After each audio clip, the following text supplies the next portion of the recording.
talking about people that are getting thrown under the bus. Now, this one isn't I think this one's a little more cerebral. I don't know if you've been paying attention, Nick, but everybody's starting to talk about this Christian Watson guy out of NDSU.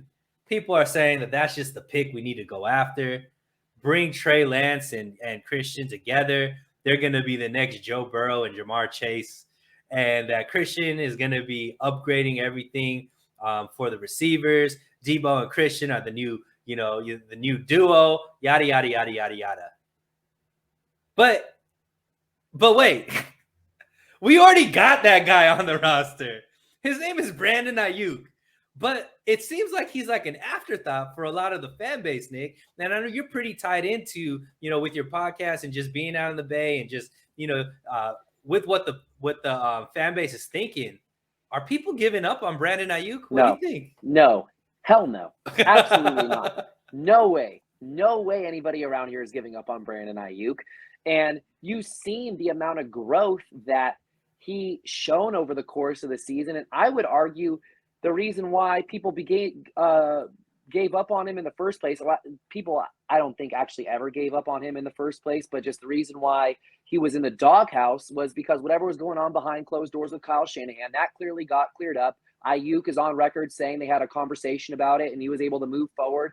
And he did what Dante Pettis couldn't do. He took the constructive feedback. He took the hard coaching. He took getting chewed out and he turned it in to making the most out of the opportunity.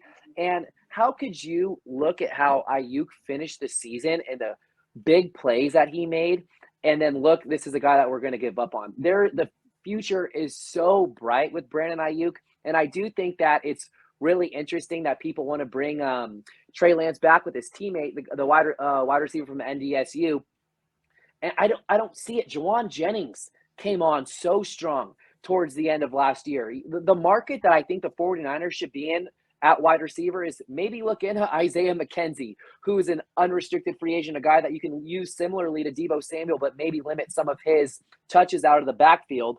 And there's a list of wide receivers, depth guys, that I think they should look at in free agency, but you can't be spending your second round draft pick, which is really your first draft pick this year, on a wide receiver. Although I get the argument of drafting the best player available, but look how many investments the 49ers have made over the years at wide receiver. It's time to continue to invest in the trenches and, build that bully, help out the ground game, help out Trey Lance, help out the defensive line. So if they can't land a big cornerback, that job on the back end of the defense is still relatively easier in comparison if you weren't to have a pass rush. I just don't see it. I'm with you. And Fernando Orellana, I hope I pronounced that, man. Fernando Orellana. Brandon Aiyuk said, throw me the deep ball. Jimmy couldn't. But who can? Trey Lance. And I think that's the biggest key. So I watched a lot of what Jack Hammer puts out as far as his film study. And one thing when it comes to the route running, Brandon Aiyuk is a really great route runner. And a lot of the times he's creating separation and he's open most of the time versus less of the time, I would say. The problem that makes most of the time, less of the time, right? Yeah. But he's always the deep route. So you got to have a quarterback that's comfortable or confident enough to be able to throw that deep ball. And just like Fernando said, Jimmy wasn't confident to do that. There's a stat that I was looking at that I'd put up on Twitter. I just looked at all the times that Brandon Aiyuk had been targeted 5 or more times. And the 49ers were 7-1 in those games. He makes this offense so much better. The problem is he just doesn't get enough run. So for people to start thinking that there may be in the draft somebody that can upgrade Brandon Aiyuk, Nick, I'm crazy enough to think that Brandon Aiyuk is the best receiver out of that draft, even more than Jefferson and Lamb. And I think that he has all of the potential to be able to do that.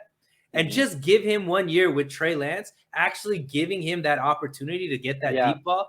We've already seen him do so many acrobatic things in his rookie season where he had the play of the year jumping over that Eagle defender and scoring a touchdown. We've seen him make one-handed Spider-Man-like catches this season. And, you know, and this is all with a quarterback that we all think is limited with the deep ball. So give him an opportunity with a guy who isn't scared to throw the deep ball, that has a strong enough arm to get him the ball, you know, on time and, you know, in areas where he could make a play.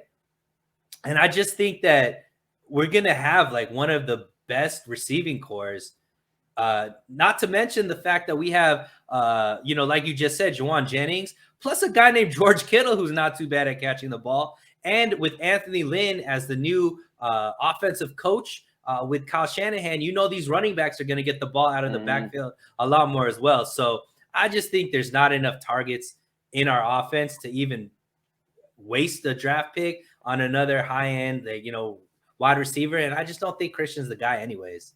Definitely. And there's a lot of truth behind what you're talking about as far as skill level goes. And I do believe that if you put a guy like Brandon Aiyuk in a pass first offense, like Dallas, where CeeDee Lamb's at, like in Minnesota, where Justin Jefferson and Adam Thielen are at, you would see very similar production. And I'm pretty sure over the last 9 games of the season, Brandon Aiyuk had better numbers than CeeDee Lamb. CeeDee Lamb kind of started slowing down a little bit, and Aiyuk started picking it up. And look who had the better game in the NFC wildcard round. Right. Brandon Aiyuk, because CeeDee Lamb was nowhere to be found for whatever reason, which is very inexcusable on Dallas's end because he's a hell of a talent in his own right. Right.